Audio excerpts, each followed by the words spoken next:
Үйленген жігітке бата 05. Бисмиллахи-рахмани-рахим. Бисмилла сөздің бастауы, бар тіршіліктің астауы. Бисмилла деп бастайын, әдет ғұрыптан аспайын. Шаңырақ құрды екі жас, жар болсын сіздерге құдайым. Осы жастарға көп бала берсін, балаларға таудай талап сана берсін.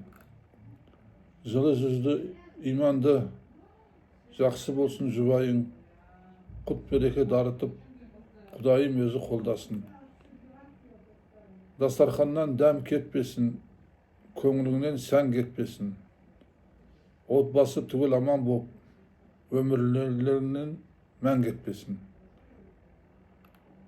Өзіңе балам тілеймін, ұзақ бақытты өмір берсін. Сабырлының санасын берсін, балуанның білегін берсін. Үйің той думанға толсын, Алладан рахым болсын. Балаларың өнерлі болсын, бақыттары жаңа берсін. Аумин. Алдарыңызда лайк басатын белгілер бар, басып жазылсаңыздар құп болады. Маған бата таратуға, сіздерге сауап алуға. Рахмет. Аумин.